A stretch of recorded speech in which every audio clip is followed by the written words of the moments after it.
Good morning, everybody. Welcome to Coffee and Football, presented by the good folks at MyBookie. Tell us where you're checking in from, what you're drinking, get your questions in. As I said, this episode of Coffee and Football is brought to you by the folks at MyBookie. Make sure you're in the game with MyBookie. Bet any matchup, hundreds of college player props, and much more. Be sure to check them out. We want to thank them for sponsoring. And guys, let's jump right into it. There's a lot to talk about this morning, as always. And we're going to start here with Sark meeting with the press yesterday. What were your takeaways? You know, got to Jerry, as Jerry takes off his glasses. I'm starting every show with the shades on as long as Texas is ranked number one. I love it, Jerry. I made that decision yesterday when I was out cycling. In my Goodr, by the way. That's a good decision. That's a fun one.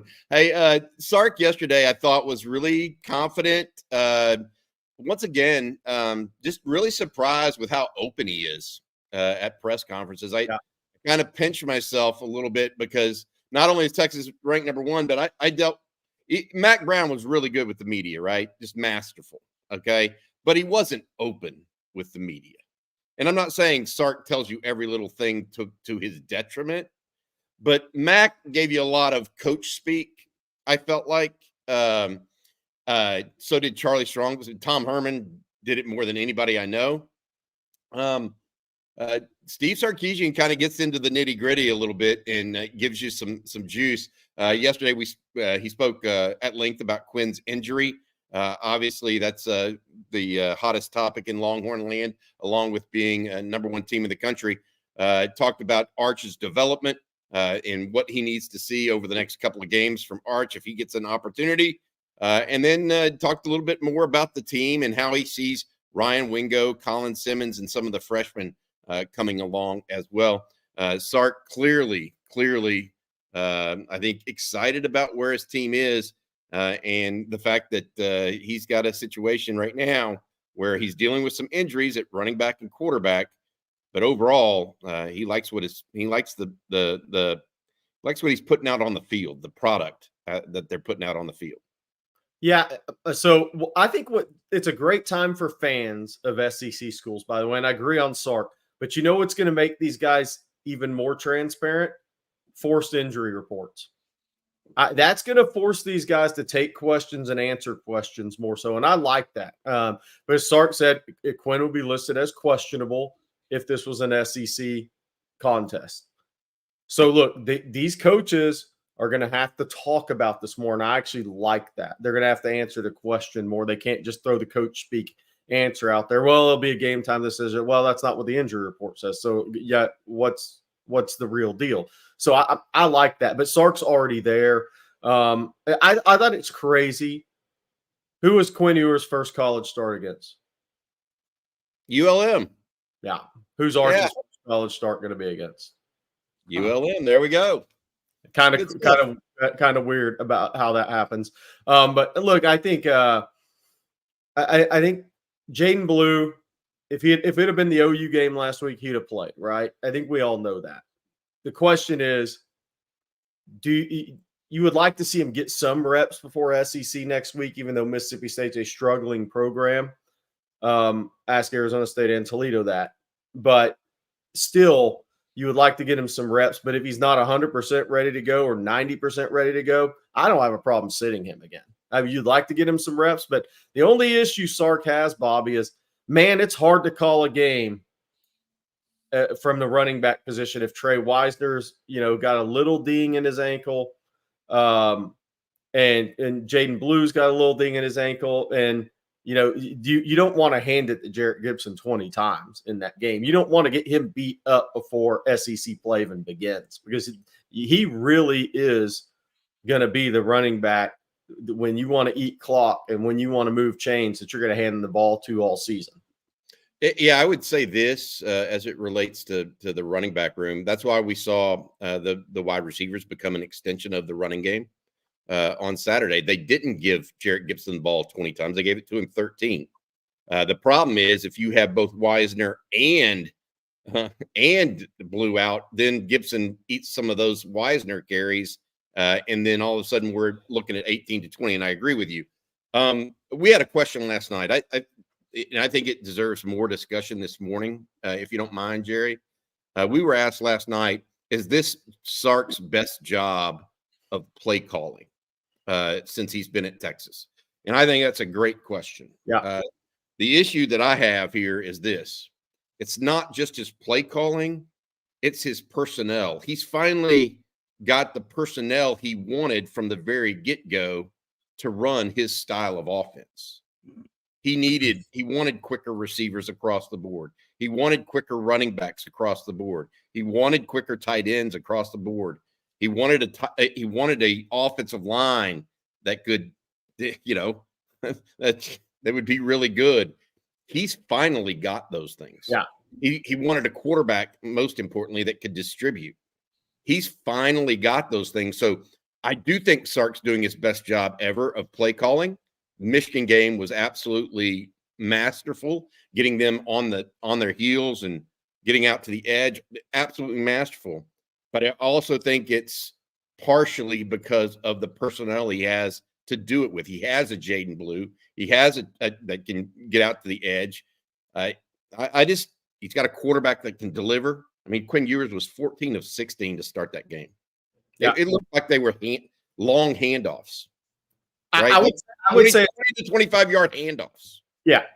At Texas, easily the best. And it's also because, as you said, he has the most versatility he's had at Texas. I mean, I know the last year's receiver core was exceptional, but this is even more versatility this year for him to work with. There's more of those guys. I mean, even the ULM defensive coordinator used to say, well, they got 3 really good. Well, no, 4. Well, they got 6 really good receivers. I mean, that's when an offensive coordinator, play caller like Sark can really get into his bag, is when anybody he brings in can make a play. That makes you hard to defend because you never know where it's coming from. Even Texas last year, Jordan Whittington, very good player, but you knew Worthy, Mitchell, and then Sanders when he was fully healthy last year. This year, you don't really know where it's coming from. I just think he's done his best job of play calling. He definitely has this year. I think it's a direct result of the people he has, the personnel. Yeah. So I think that he didn't all of a sudden become a better play caller. I think that he's got the quarterback and maybe the quarterbacks that can deliver. He's got an offensive line that can set it up for him. And then he's got the skill position that, I mean, every single one of these guys, I think he recruited, by the way. Yeah. There are no legacy guys. The only legacy guy, I think, in the program right now, maybe Juan Davis and Gunnar Helm. Yeah. Aiden Connor. But yeah. Well, when I say legacy guy, I'm talking about offensive skill position. Yeah, that's it. That's it. So, yeah. Hey, by the way, Wayne Watson, ULM starting to talk some smack. I haven't seen that, but please bring that up if they are. That's a dangerous game. I assume that's the fans. I don't think their team would be. They didn't get 300 yards against UAB.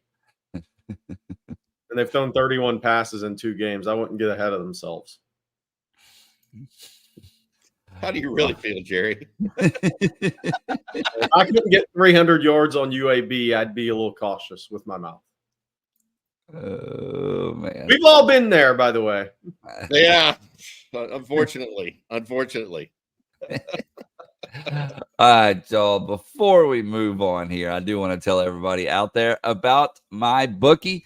And with all the excitement of this season, make sure you're in the game with my bookie. You can bet any matchup along with hundreds of college player props, and you can take advantage of weekly risk-free bets. The best part is you can do it all anytime, anywhere, straight from your phone. All you have to do, visit mybookie.ag and use promo code ONTexas to get started. It's MyBookie's 10th year anniversary, and they're rolling out the red carpet for bettors. Bet big and bet confident with risk-free Thursdays. If your boosted bet doesn't hit, then you'll get your money back. That's one heck of a deal. That's weekly, no sweat, win-win bets all season long. And sign up now using promo code ONTexas to cash in on a double deposit bonus. It's a no-brainer. You can double the cash in your account before you even place your first bet. But do not wait on it because it's only available for a limited amount of time. And for those of you who have been playing with MyBookie, they've got something for you as well. A brand new loyalty rewards program in MyBookie Plus. It's simple. The more that you play, the more you earn. And as you progress through the tiers, unlock exclusive promotions, epic giveaways, and cash back in your account. Again, mybookie.ag. Use promo code ONTexas. Blake's taking Tennessee in the points. We'll talk about that in a little bit. Bobby is, that's for sure. I think anybody smart that's watched OU probably is. I agree with this, UT boy. He says, my bookie sounds like UT boy. Oh, man. All right, guys. Well, let's talk about this weekend's upcoming game. It's going to be hot. Well, it's all right. 7 o'clock. It is going to be in the mid-90s, is what it looks like, right? Am I reading that correctly? You are reading that correctly. Yeah. Last week, I said it was on a Monday. I said it was going to be 77 on game day. That did not work out. That may have been my fault. That was your fault. Okay. This is mid-90s. It looks like game day. Texas is used to this. Monroe will be too. It's hot up in Monroe and very humid as well. But the point being, it's very interesting to me when you go through this stuff. What did this start off? It started at 45 and down to 44.5. Yep. I can see why. Is Arch Manning going to go out in his first game and score 8 touchdowns? Yes. First full game. Because I want to say this. All of these bets and props or whatever you want to call them, I would tell anybody out there right now that I would be 95% sure Quinn Ewers does not play on Saturday. 95 to 99% sure. So this is really a talk about what Arch Manning will do on Saturday. I think Quinn's going to be out, and so it's going to take Texas to do this and Arch Manning to be the guy that gets 45 points. The whole key with the spread for me in this game is ULM's thrown 15 passes in 2 games. They didn't have 300 yards against UAB, and I'm not saying UAB is a terrible team. UAB turned it over.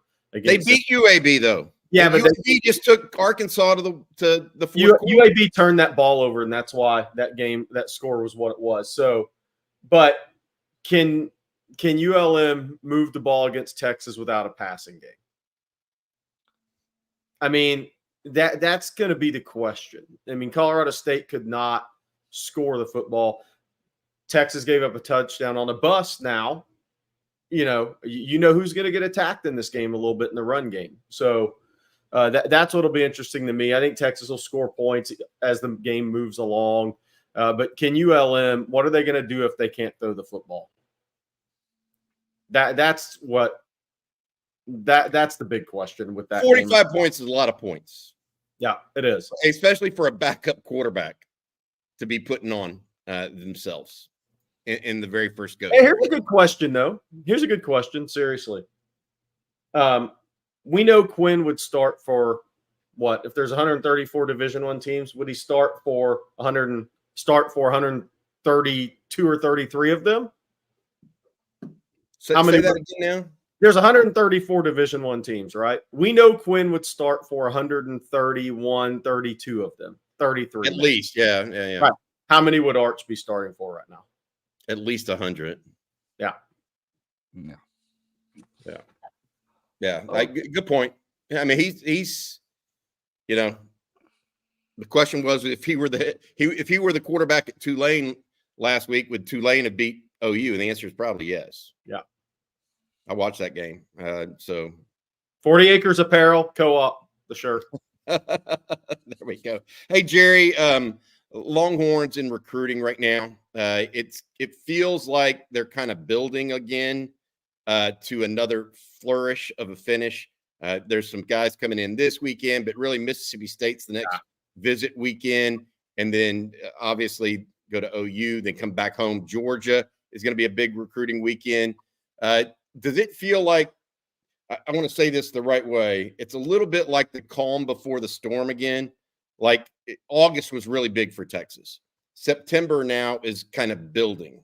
You know what I mean? And then October is going to be more of that big game hunting that we hear about. Is that kind of the feel? Because Michael Terry is not necessarily going to announce in September. You've got these guys, these defensive linemen that are committed elsewhere that are coming in. Chase Sims coming in for the Mississippi State game, or Walter Mathis, et cetera. All these guys coming in, they're not announcing decisions right now. And so it's kind of like this lull before maybe what could be another storm for the Longhorns. Yeah, I think so. I think the thing to remember with all of this is these are all national recruitments. So anybody expecting now that Texas ranked 1 to win all of them, that it's not happening. I mean, I'm just here to tell you it's not happening. These are national recruitments. Joseph Mbaktu, who I think Texas did a great job with, and I think Texas has a real shot to win that recruitment. The current Florida commitment from Grayson, the defensive lineman, he's going to go see Alabama and Georgia. I mean, so these are real national recruitments, and Georgia's going to fight for that one, right? I mean, he may be a first-year player, but his upside's really high. So they're going to fight for that. And Walter Mathis out of Savannah, Georgia's committed to LSU. I mean, these are national recruitments. That recruitment came down to LSU, Miami, Clemson, and Auburn the first go-round. I mean, so every battle Texas is in now is a national recruitment. Maybe save a couple of state of Texas kids. I actually just put up on TexasFootball.com kind of a deep sea fishing, a defensive back, look at defensive back recruiting. And that's all guys that are committed elsewhere at corner. I mean, whether that's a Devin Sanchez, whether that's a Dorian Brew, whether that's Kobe Sellers, A&M, couple 3 out-of-state guys. Maybe there's a senior offer that pops up. It hasn't been made yet. But those are all, look, those kids are committed elsewhere. These are national recruitments. And the reality is you're trying to flip guys and you're getting in some real battles. And that's where you want to be as a program. But I just think I always try to keep it realistic. It's kind of like back when, 3 5-star receivers are going to Texas. Yeah, but they're behind the scenes. There's things that go on with that. I like the net Texas has cast at defensive tackle. If they get 2 of those 5, they've had a hell of a defensive line class, considering Sharma and Myron Charles are in it right now. I mean, that's where I'm at with the D-line recruiting. Defensive back recruiting, I don't think Texas is going to reach for a DB because they can go into the portal. I think if they can flip somebody really good, yes, maybe they find a guy that they really like as a senior and offer him like Phil Sami last year. But if not, I think Texas is content going into the portal. So it's in wide receiver. I do think there will be a 3rd high school wide receiver in this class. But right now, I think it would come from a flip. I mean, Kelshawn Johnson told us he's going to be at the Georgia game, right? Now, I like the Chase Sims that's visiting. I saw him Thursday against Fort Bend Travis. I really like Chase Sims. I've always liked him. We've had him as a 4-star ranked prospect on Texas football since way back before before he was committed to A&M anywhere. He's a really good football player. He's got the motor, he's got the long arms, he's got the length, and he's been parented well. He's a tough kid. There's a lot of things to like about him, and he's visiting officially for the Mississippi State game. And then there's linebacker. I think Texas would like to have 3 linebackers in this class after taking 1 last year, but I don't think they'll reach. Again, I don't think Texas is just going to take a guy. If Texas takes a guy the rest of the way through this class, they think he's a very high-level player. Good stuff there. And there was a question I was going to ask you, Jerry, a couple of recruiting questions that we actually have. Isaiah Stewart wanted to know, who's the preferred wide receiver addition to the class? Dallas Wilson, maybe Kelshawn? What do you think? Well, Dallas Wilson's a total stud player, a total stud player. The issue there is, you have Jamie French. By the way, I've got an update on French. I talked to him last night. You got Jamie French because he did get injured Friday. Jamie French and Khalil Lockett, 2 of the better outside receiver prospects in the country. Now, French is a guy who I think can move around. I think Lockett's an X outside and who has tremendous body control hands, one of the best in the country at that outside receiver position. Dallas Wilson maybe is similar to them. I think he's a stud player. He's committed to Oregon solidly. We'll see if the Florida can make a hire soon enough for that to matter in that recruitment. Because remember, that Tampa area is strong for University of Florida if they're either good or if they have some new hire momentum, let's say. So, but I'm just not sure how that's all going to work out for Florida. But Kelshawn Johnson fits that speed mold. I mean, anybody see Isaiah Bond take off down the sidelines last Saturday? I know we all did.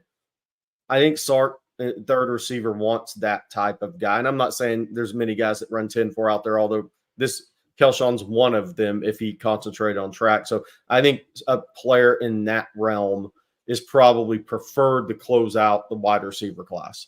It makes sense. Yeah. A speed guy right now would make sense to add to what they have. Yeah. Because other than Ryan Wingo, they didn't really get a speed guy last year. Correct. I mean, they took big receivers. And a couple of other ones real quick for you, Jerry, both of them from Kim. He says, Good morning from Rockford, Illinois. Jerry, what's the best public high school program talent-wise in Georgia? But I'm going to add this one on to it as well, Jerry. Is the 2026 linebacker from Georgia the best prospect you've seen so far?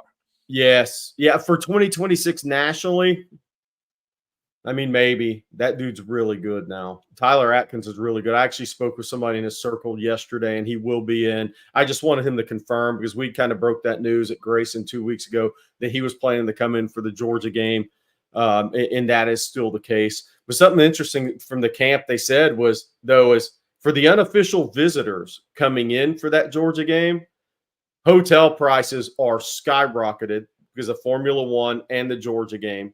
And then, by the way, Texas, Georgia play volleyball on Sunday, so people may be sticking around the extra day as well. So there's a lot going on in Austin that weekend. So for the unofficial visitors that are coming in from out of state, you got to cover your plane flight, and the hotels are going to be 2 or 3 times as much as normal. So if you want to stay anywhere close to downtown Austin. So that's something people are having to look at that are coming into this game. From the unofficial visit standpoint out of state. But Tyler Atkinson's a total stud at Grayson. If you haven't watched this huddle, Blake, why don't we pull that up real quick while I'm smacked? I want to ask you, I got to ask you, go back to, you were talking about Jamie French. Yeah. Oh, yeah. And we went on to the next question. What was it? What did you learn from Jamie French, the wide receiver out of Jacksonville? Yeah. So he had a broken tip of his finger on that play where he juked everybody. It was how he fell and maybe got hit there. He's only going to miss 2 games. Okay. So I was glad to hear it was a tip of his finger and not a bone in his hand, a wrist, anything like that. It's more of a tip of the finger crack injury. And he said he's probably going to miss 2 games, max 3. And then for the pro, okay, this is Tyler Atkinson, guys. He knocks helmets off, okay? This guy, I'm seeing him in person, 6'2" and change, 210. I mean, it just doesn't get any faster than that closing on a football. I mean, and I'm not comparing him to Derek Johnson, but this is how Derek Johnson moved on a football field, Bobby.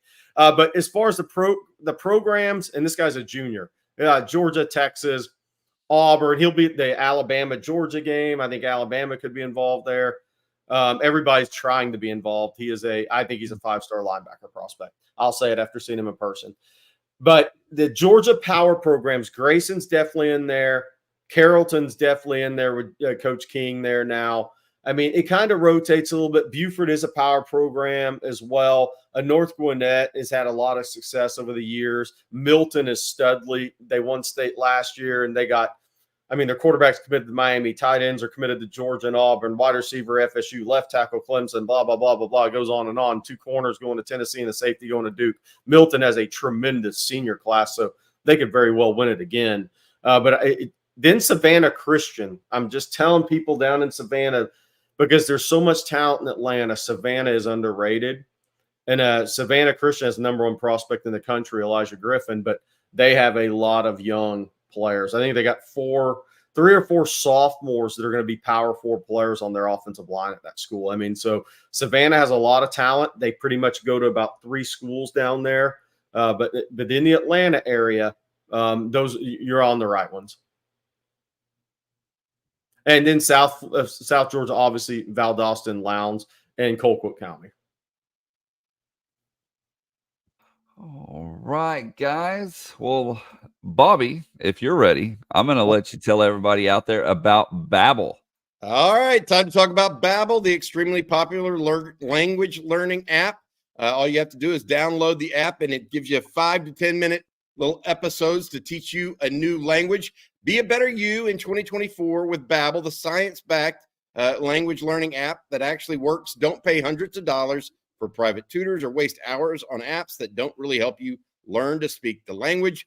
Babbel's quick 10-minute lessons are handcrafted by more than 200 language experts to help you start speaking a new language in as little as 3 weeks. More than 16 million people have used Babbel. I've been using Babbel for going on about 3 months now, and there's no doubt about it.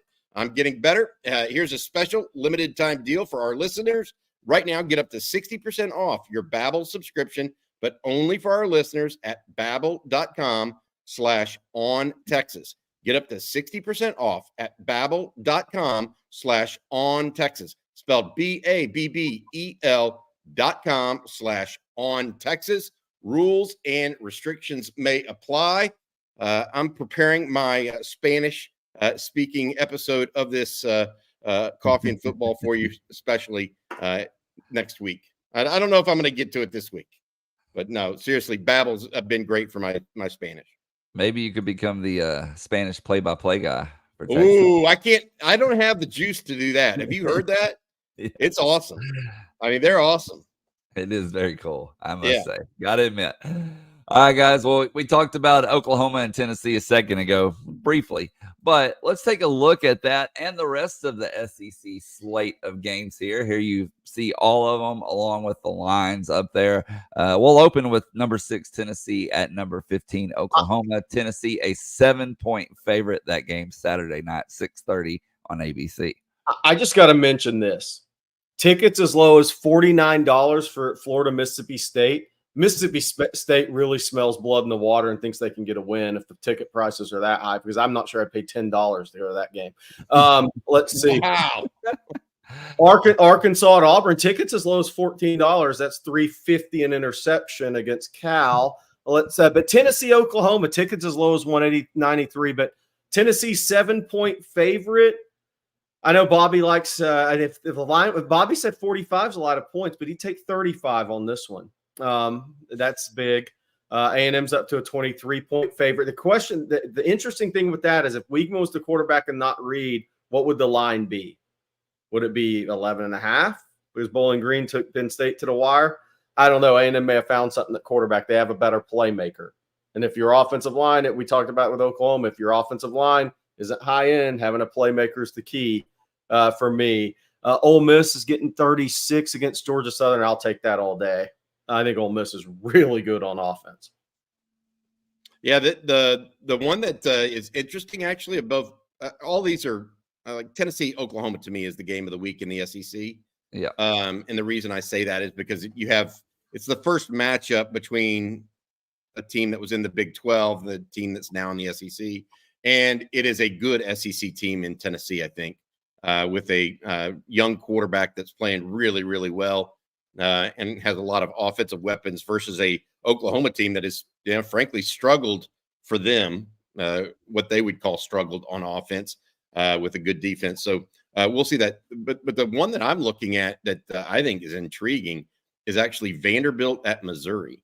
Missouri had a hard time dispatching Boston College. Vanderbilt beat Virginia Tech, then went to Georgia State, by the way, and lost on a last-second play. I mean, literally a throw into the end zone beat Vanderbilt after they scored 20-something points in the fourth quarter to come back and take the lead. Missouri may be, correct me if I'm wrong, but of all the highly ranked SEC teams right now, and I'm talking about that first group of 6, Missouri is maybe the one where I don't know if they belong in that category right now. I think Tennessee belongs in that category. I think Georgia does.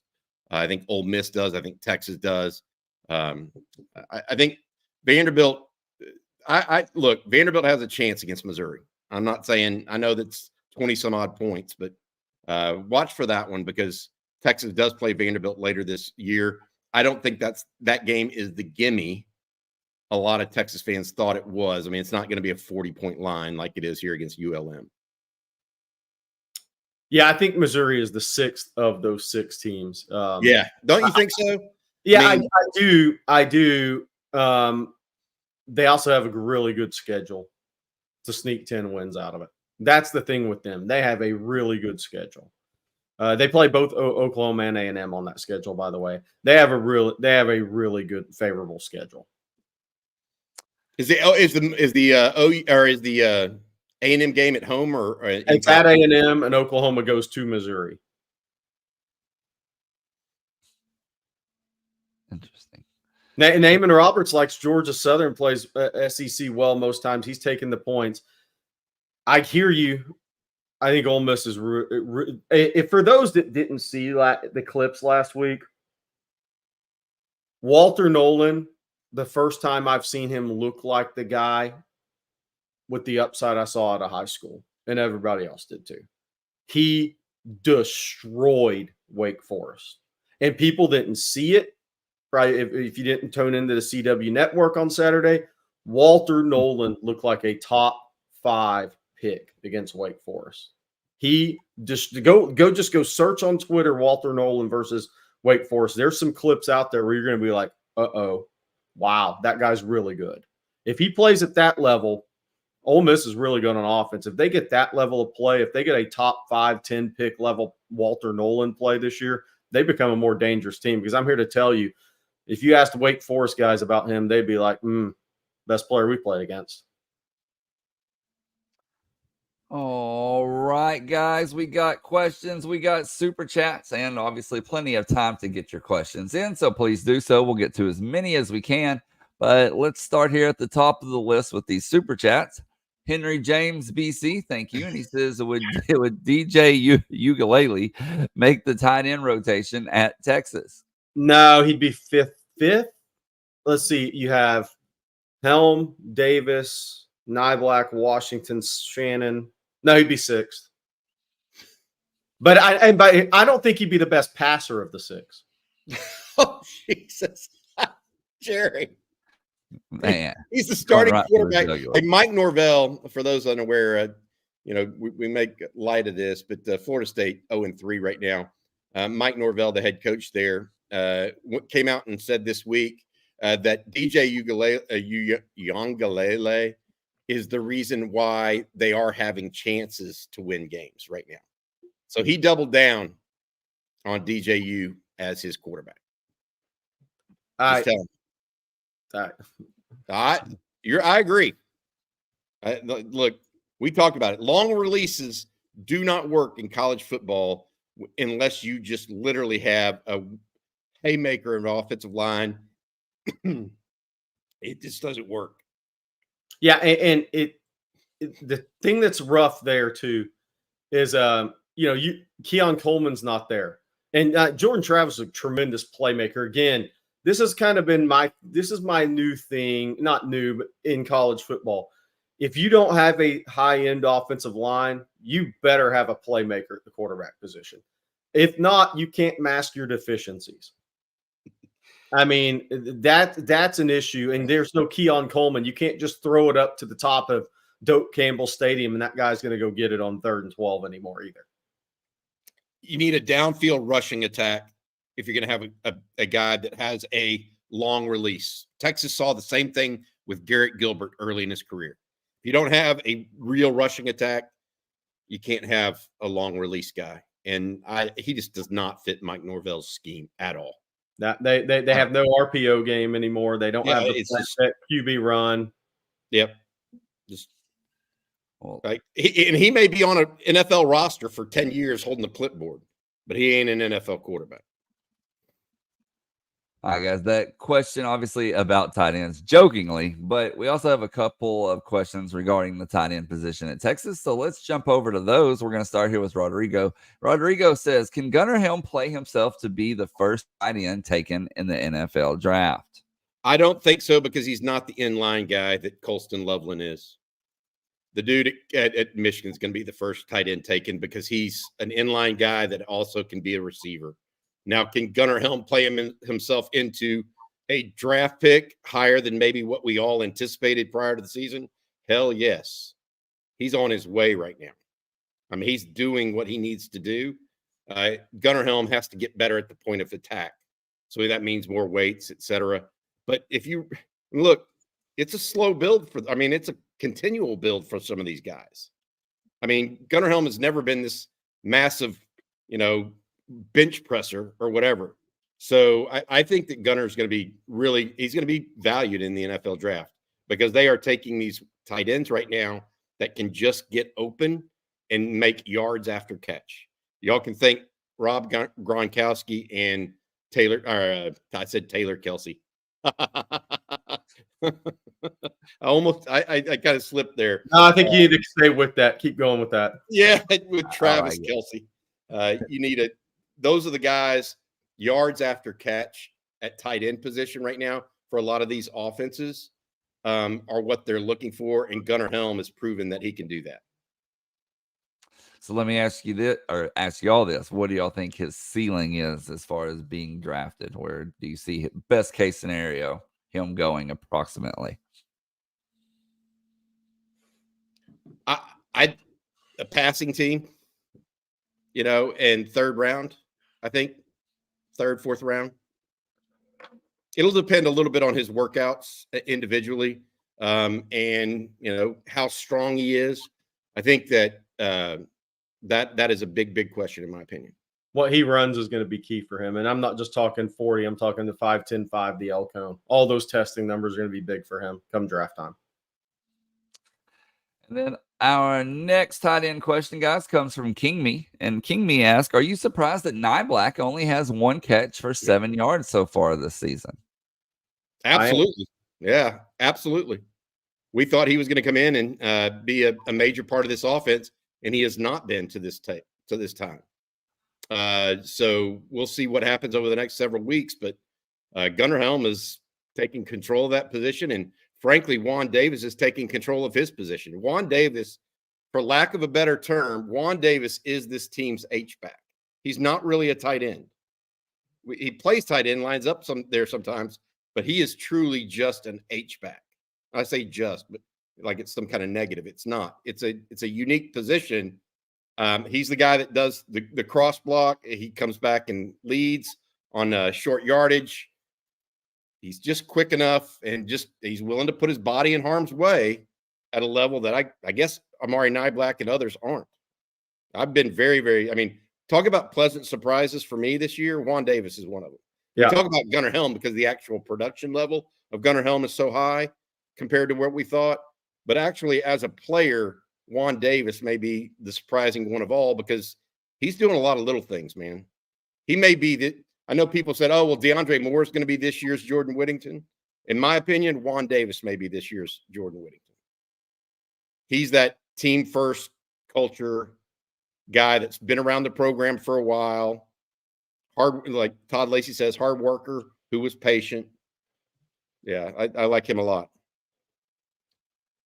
And then our next super chat, fellas, comes from Juan. And Juan says, Jerry, why the allure of Lane Kiffin to Florida? He doesn't want to stay at Ole Miss, or is Florida more of what he desires? Can you explain?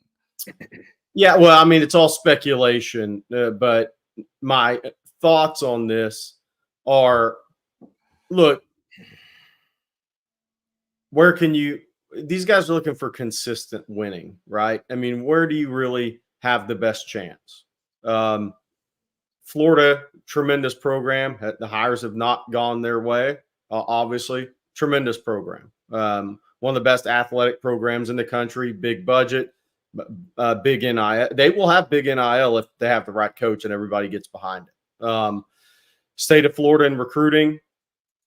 There's a lot of things there that make Florida a very attractive job in college football. They just have to get the right guy in there, just like Texas went through. And I know Texas is a higher level, but look, Florida has won 3 national titles. Spurrier won it and won 1, and Urban Meyer won 2. They've won 2 in basketball. They're there. When you look at the Directors Cup, they're top 5, but you have all that talent in Florida. You have Georgia to the north. You have the Carolinas. It's a great recruiting geography at that job. the thing about that too is you'll know with Lane Kiffin how he feels about his quarterback after Jackson Dart by his decision, in my opinion. And then we're going to jump over to this one from Eric Mitchell. Thank you, Eric, for the super chat. He says belt to rear end. It's belt to booty. It's belt to booty this week. Thank you, Jerry. That's a good one. I didn't think about putting that one in there. Louisiana Monroe is just next in line. Hey, if that's the team motto, let's endorse it and take it under advisement. I think ULM is just next in line.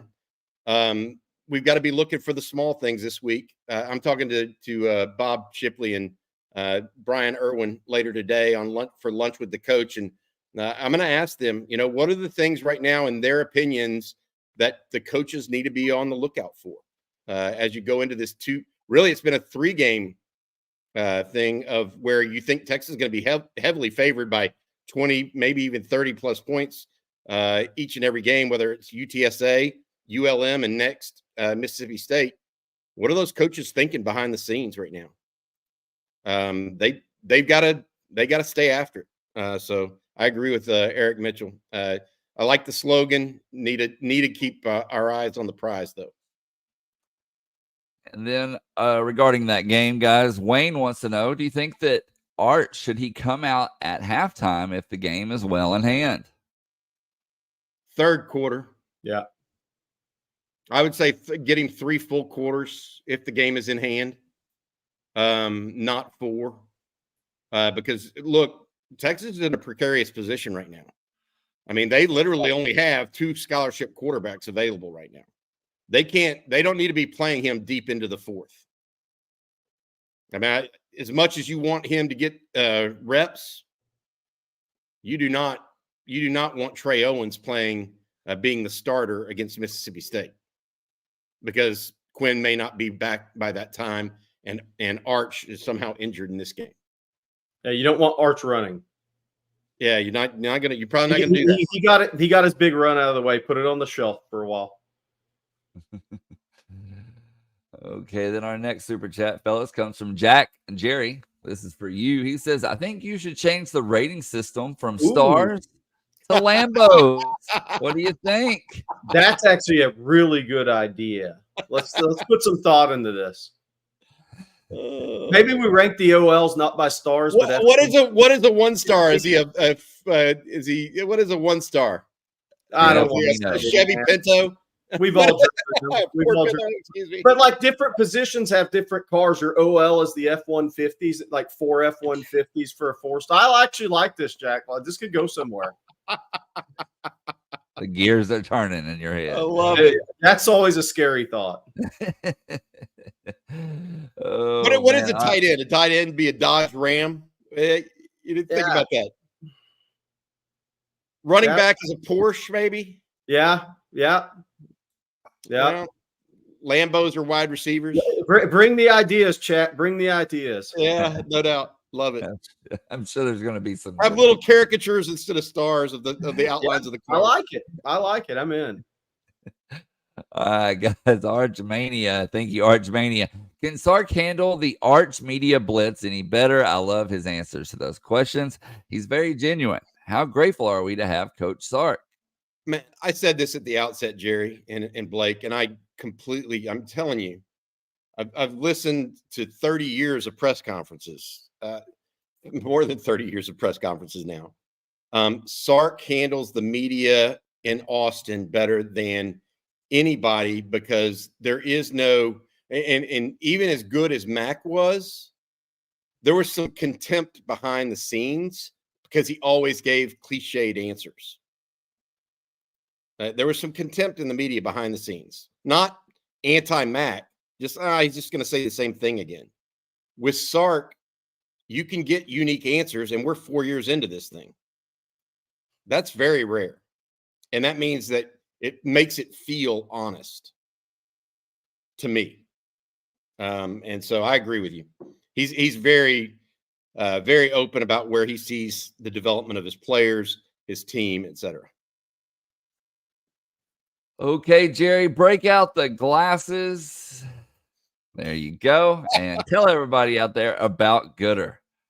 Well, look, I just got to tell you, I wore these Goodrs. I cycled 18 miles yesterday because at some point I've got to get back in shape.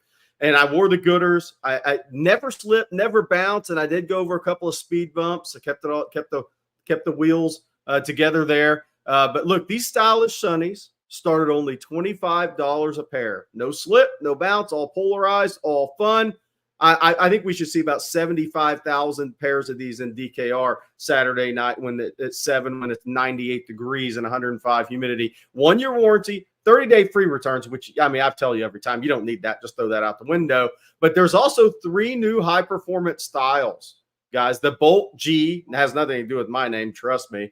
Sporty shades with ventilated wrap lens and no slip fit to keep you in the zone. Who doesn't want to be in the zone? Texas is in the zone.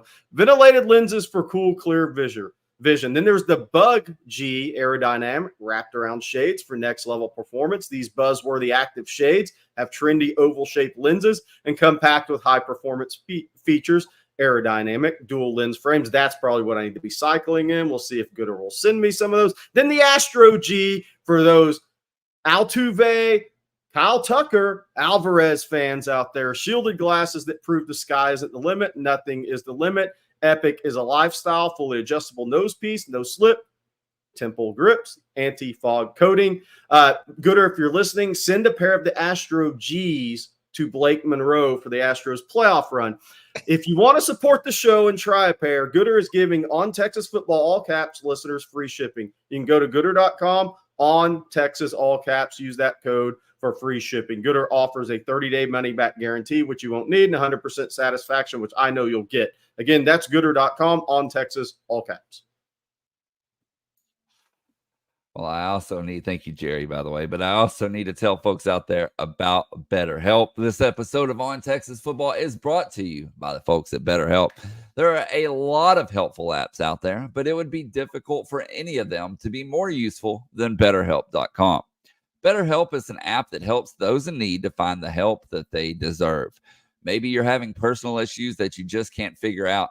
Maybe you've experienced major trauma in the past, or maybe even recently lost a loved one. Maybe you get caught up comparing yourself to somebody else. Whatever the case may be, if you're considering beginning online therapy as an option, you'll want to check out BetterHelp.com. BetterHelp is entirely online. It's designed to be convenient, to be flexible, and to be suited to your schedule. So no matter what your own previous experience with therapy is, check out BetterHelp.com today. Stop comparing yourself with others. Start doing something about it. Visit BetterHelp.com/OnTexas, and you'll get 10% off your first month. That's BetterHelp, HELP.com/OnTexas. And we want to thank them for being a sponsor today. Hey, let's hit Chad Wilson's question, because I think that this is a good thing to talk about. Even though Arch seems like he's using his legs, don't you think Sark will keep him in the pocket, keep him upright while Quinn is out? I think that's twofold. We hit on it one, but I want to hit on the other part of that, Bobby. The more he's in the pocket, the more he develops as a passer, because this is going to be his first start. What's the most passes he's ever thrown in a game? 12. This will be the first time he ever attempts 20 passes in a game, more than likely. Arch playing in the pocket and getting key in-game development. More so than the legs. You don't want him running, because then if something happens, a rolled ankle, anything, Trey Owens is coming into the game. True freshman who's acquitted himself well, but still true freshman, 100,000, and looking at potentially having to play the Mississippi State game, depending on Quinn's status. But Bobby, I just think that development in the pocket in game for Arch is going to be the key Saturday night. Yeah, but that doesn't mean he won't roll him out. No, he'll play him on the move. Yeah, he'll play him on the move, because I'm not sure about the zone reads. Yeah, I would agree with that. Let's stay away from the keeps on zone reads. But I would add to anybody and everybody this. I mean, Arch Manning is really, really good on the move. Yep. That may actually be right now his strength, which is why every time he's been in the game to start, Sark is called the same play, which is get him on the move, get his athleticism rolling, let him hit a stationary target, and get him going. I I think that's what Sark plays into a little bit with Arch. That doesn't mean he won't or can't stand in the pocket and doesn't need to get better at it, to Jerry's point. The throw that he made to Ryan Wingo downfield, he was patient and let the route develop and then threw, even though there was some traffic around him, right? There was some traffic at his midsection when he let go of that bomb to Ryan Wingo, yet he still stood in there and stepped into the throw. So I agree with Jerry. He needs to learn a lot of things. One of those is standing in the pocket. But if Texas runs him, it's going to have to be opportunistic at all, because I mentioned this earlier. The quarterback room right now, you're down to 2 scholarship quarterbacks. That's a negative. I will say this, as far as the portal is concerned, that is a negative this day and age. Hard to have 4 scholarship quarterbacks. Yeah, hard to have 4 scholarship quarterbacks these days. That is a major negative. We got by the way, Jackson Miles is talking about the play that they ran for Arch. The key thing with that play, he threw to his 3rd progression. First play, he came into the game. Yeah, he did that he's done this. He threw to the same guy all 3 times. Yeah. The guy that sits down. Yeah. And so he's done that all through. Jonte Cook was the first one, if you remember that, last year against Texas Tech. Jonte turned it up and made a nice gain.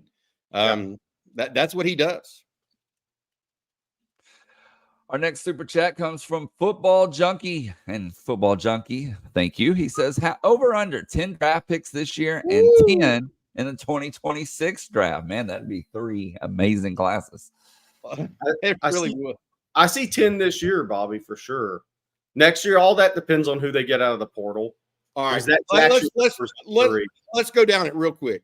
Quinn Ewers, yes. Jaden Blue, most likely yes, if he decides to go pro. Yeah. Isaiah Bond, yes. Not sure any other receiver is going to go pro. I think Golden's a draft pick if he does. They're just like Jaden Blue. Okay, but let's say he stays. That's 3. Then you go tight end. Gunnar Helms a yes. That's 4. Kelvin Banks is a yes. That's 5.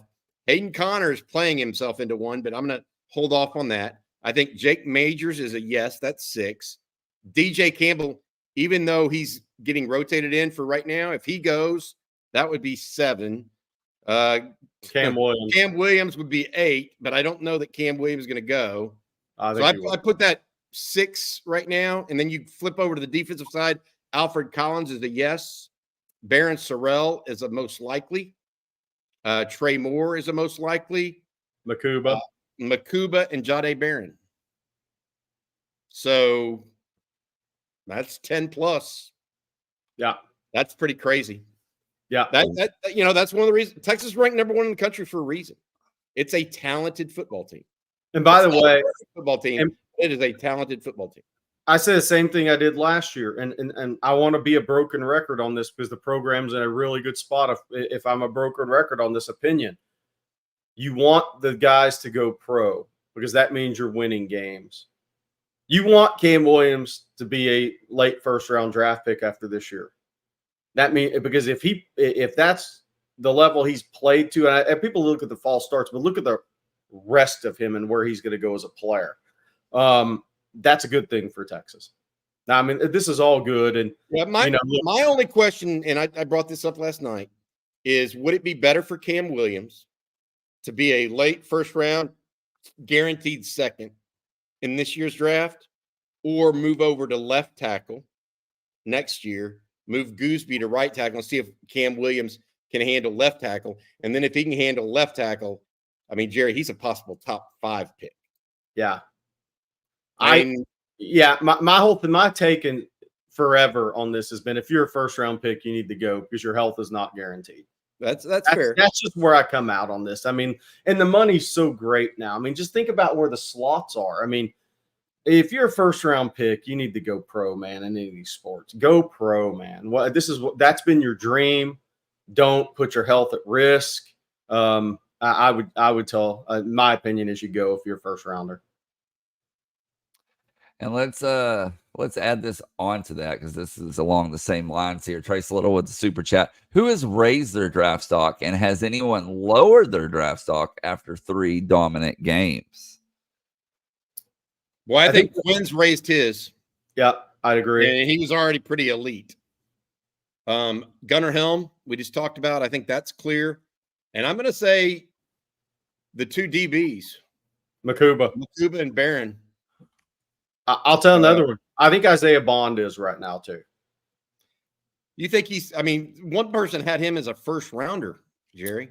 Yeah, I think he's raising his stock. They're solidifying, raising. I mean, look, everybody's going to look at the catch on the RPO where he took it 51 down the sideline because he looked like he ran 4.25. But it's the plays in the screen game. It's the catch against Michigan. He's showing really good consistency overall as a wideout this year. Stronger body as he's matured. This is his third year of college football. I think he's on the rise too. Yeah, and we mentioned Cam Williams as a guy who's right. Anybody dropping, in your opinion? Anybody dropping? Silas Bolden, maybe, but we didn't expect him to be a draft pick. Not Black. Oh yes, definitely. That's a good one. That's the one right now. We're going to move on here to Commit. I hope I'm saying that correctly. King, thank you for the super chat. Says, good morning, family. Hey, Jerry, who's better, Sergio Kindle or Colin Simmons? I think maybe it's recency bias potentially. I think Simmons, but I'm going to go back and watch YouTube of those guys back to back after the show, just back to back. That's what I like to do on these comparisons is really take a look at back-to-back videos of those guys. But I think Simmons' first two steps may be the separator. I think there's guys with first step that are very similar. Colin, Rack, Sergio. I'm not sure it's not the second and third step with Colin Simmons. It's a bit of a separator, Bobby. I mean, and I know it was UTSA, but he damn near took a handoff from the edge spot one time in that game. I would say this, they're different to me. I saw them both. They are different. Sergio was more violent, in his, get off. Like he did not go to run free. He went to hit. He ran into contact. Colin actually, I think, is quicker, if that's the question. I don't know that he's out and out faster, but I think he's quicker. But Sergio was violent. He was just a violent football player from the outset. I saw him as a freshman in high school and said, holy cow. I mean, he literally ripped through a senior center as a high school freshman at Dallas Wilson. And the kid, I think, went to Arizona State. And he literally gave him a forearm to the chest that knocked the kid 2 yards back. So, I mean, as a high school freshman. So Sergio was a high school linebacker, middle linebacker, and running back. My take on it, though, and you mentioned Arakpo, that's probably the best comparison, Jerry. But Arakpo was more of a natural linebacker. I mean, look, I think Colin Simmons. We talked about this. I spoke with you and Rod Babers both, Jerry. There are two freshmen right now on this team that I think have a chance to be as good as anybody that's ever played the position at the University of Texas. I agree. Colin Simmons at defensive end. Okay. And I know Brian Arakpo, all pro. I mean, several guys, right, that have been great defensive ends at the University of Texas. Colin Simmons has a chance to be, as a pass rusher, as good as anybody. Somebody compared him a little bit to Von Miller as a pass rusher. That's kind of freaky. Okay. And then Ryan Wingo. Ryan Wingo has a chance to be, I mean, what's he averaging? 30 yards per touch? I mean, it's ridiculous. He has 7 targets and 7 catches plus a 50-yard run. I mean, literally, people need to realize we're talking about all-time good in those two young freshmen, in my opinion. And then I wanted to read this from Sonny. He says, Goodr just picked up a pair of Add the Chrome package. Thanks for the free shipping. Glad we could help you out there, Sonny. Hope you enjoy your Goodrs. And we have one other super chat, fellas. This one from Naaman Roberts. Thank you as always, Naaman. And he says, culture, culture, culture. Longhorns and Texans have culture. Starts at the top. Starts at the top. I think Sark's done a good job of bringing in the right players and establishing the culture. It's something funny that and they have a quarterback. Yeah, something funny. The quarterback changes things. It does. By the way, that's what I was gonna. One of the funnier things going on right now, and I don't have time to follow it all, honestly, but was people are having fun with Caleb Williams after the Texans game because apparently he texted the punter that got drafted by the Bears and said, "Hey, you won't have to do much this next year." Well, the punter's punted 11 times in 15 possessions.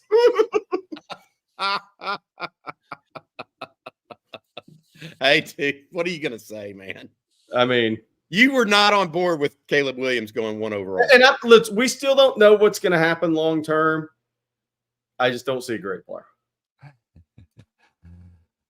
Oh, all right. Before we move on to these last few questions, Bobby, I'm going to let you tell folks out there about Duck Camp.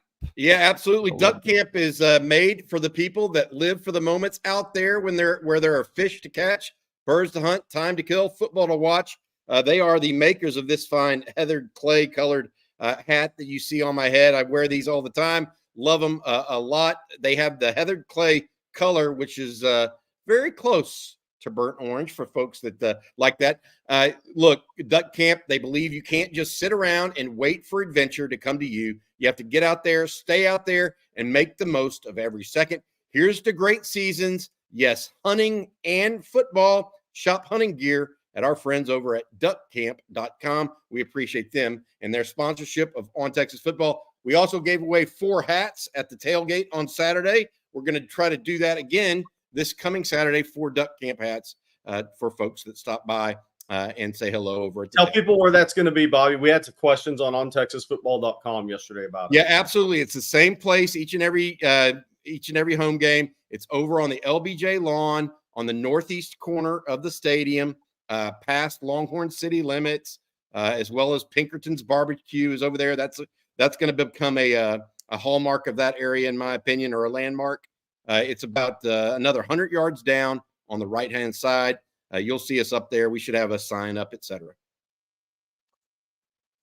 Okay, thank you, Bobby, for that. And let's see here. Brendan wants to know, any of our assistants, could we see potentially getting head coach offers at the end of the year? That's a good question. I mean, here's the tough thing about college football now. Those G5 jobs aren't as attractive as they once were. No, that's the problem for these guys that are on the Texas staff, Bobby, is, I mean, these G5 jobs, because of the portal, are just not as attractive as they used to be. Nobody wants to take AJ Milwee doesn't want to go take Toledo. Why would he? Why would Kyle Flood? No, Flood definitely, yeah. No. But you get my point, right? Yeah. It makes no sense when you've got a job that is, I don't want to say secure, but pretty darn secure. Yeah, it is. I agree with you because it takes a rare guy to go to UTSA and win like Jeff Traylor has. Yeah. Okay. It just does. And even then, you got to be willing to accept that, hey, I need to find some other place because I'm getting, my best offensive player goes to Oregon. My best defensive player goes to Texas. Yeah. That's a hard deal, man. Hard to build something like that. That's why GJ Kinney needs to get out after this year. Yeah. And he will. He will. Yeah. I mean, Baylor's looking right at him right now. And if Kiffin goes to Florida, Ole Miss will be looking right at him. Man, if he's a Sexton guy, if he's not a Sexton guy, you're out of luck. Okay, our next question is going to come from Jason. And he says, with the pass first theory, how are the Horns going to fare in bad weather games? That's my only concern on the offensive side of the ball. Well, I don't think you're going to have to worry about that much until late in the season, potentially in November. That's one of the things about playing in the state of Texas. It could be an issue, Jason. There's no doubt. But I think that that can go both ways. You just can't worry about that. They're not playing, if you were playing in South Bend, Indiana, you got to have a heavy run game. Otherwise you're hurting yourself in November, right? Same with Ohio State, maybe. But I would also say with these new turf fields, and how well they keep up the fields, that has improved dramatically in the last 30 years. And so the effect of that is maybe more about the ball being wet, passes being caught and thrown, et cetera. But even those have improved dramatically in the last 10, 20 years. And it's the technology that they're putting they're changing the ball. There's just a bunch of different stuff going on that mitigates those things. Would A&M bring fake snow in for the game? Can you do that? I mean, there's going to be hotel fire alarms, food poisoning, team bus pulled over for going 3 over the speed limit, Johnny Manziel, Bob bobblehead the game for the 38th time, collie attacks on the sideline. Would they bring in fake snow for that game? Can you? Misters over the stadium, getting the ball wet. Hey, A&M, I watched the A&M Florida game a little bit, guys. A&M does have a playmaker at quarterback. Marcel Reed is a playmaker. He is not entirely accurate with the football. And Florida's really bad on defense. Yeah, and Florida's really bad. So just but what I do think Marcel Reed gives them that Connor Weigman did not is a chance against Missouri to move the football. Because here's why they have to have a playmaker with legs and just playmaker overall at the quarterback position. I don't think they can win one-on-one at wide receiver on this team with A&M this year. So your quarterback has to be a playmaker. You know what was interesting to me? They're trying to figure out what Terry Bussey is, Jerry, right now. And they're not using him at wide receiver as much as they are at running back. And that's not good, because I think Bussey would have made a tremendous wide receiver. I think he would be a good running back. Don't get me wrong, a tremendous player overall. But Texas went after Bussey a little bit at corner last year, and there may be a reason for that, as opposed to a wide receiver. There's got to be a reason A&M is not using Bussey much at receiver. Yeah, maybe just not a natural receiver. Well, yeah, and I think it's tough for him because he was the highest ranked guy in that class. So tremendous player. Yeah, but he's never trained as a wide receiver. Right. He doesn't. There's a lot of nuances with that position. I mean, it's easier said than done for a small town kid who was a jack of all trades to help them win as many games as they could, and did a great job doing it. By the way, really good talent. But this is a big transition for him from Tenaha to playing wide receiver in the SEC. It's a big transition. It takes time. All right, guys, we got time for just 1 or 2 other questions here, and we're going to do this one from LL. If Arch does throw for 8 touchdowns, 0 interceptions, and a 75% completion rate over the next 2 games, do you bench him for the Red River rivalry? Pass. I don't think Quinn Ewers is going to be Wally Pipped. Wally Pipp was an average play. Explain who Wally Pipp is. Wally Pipp was a first baseman for the New York Yankees that one day felt ill and allowed Lou Gehrig to start in front of him, and Lou Gehrig didn't give up the position for 2,000 plus games.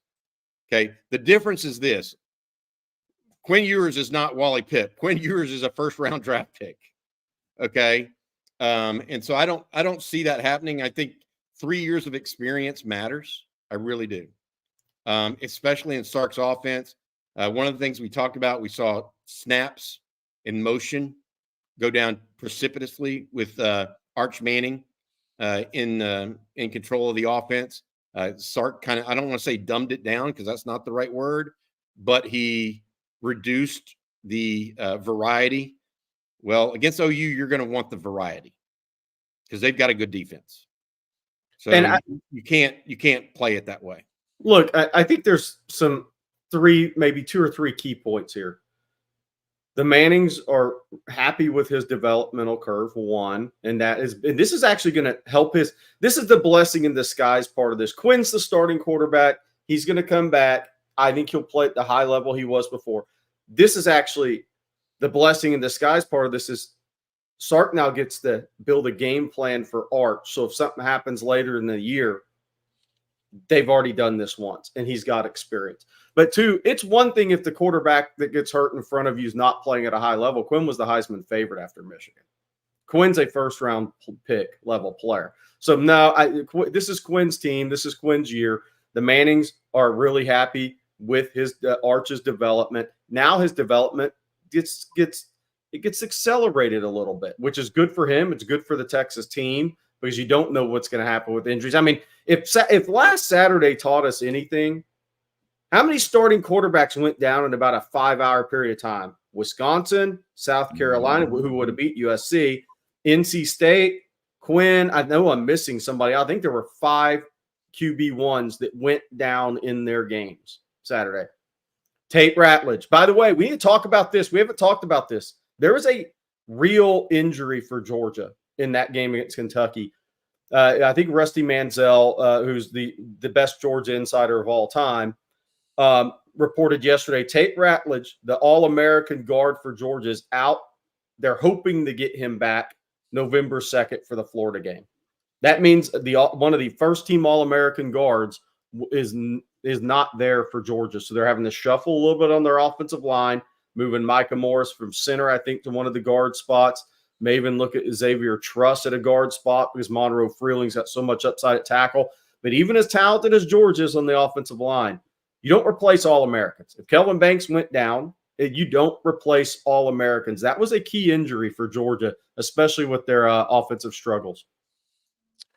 And Slick Rick, thank you for the super chat, guys. Y'all pretty much just answered this, but I'm going to go ahead and read it. Not likely, but if Quinn ain't ready by the Red River, and if Arch starts and beats OU, is he the starter for the remaining of the season? What happens with Quinn? But again, y'all just went in depth on that. Yeah, I don't, if he can't start by Red River, then you start to wonder when is he going to start? Because then it's not, that's a month. Yeah. That's almost missing a full month. So it may be a more serious injury if that's the case. And then our last one for today, fellas, is a super chat from Eric and Jerry. He wants to know, did you say there's a high out there yesterday? Potentially. Man, yeah. I think, yeah, potentially. Thank you, Jerry. Jerry, come on. Tell the folks what they want to know. Potentially. Yes. That's all he's going to give y'all. I tried. Bobby tried.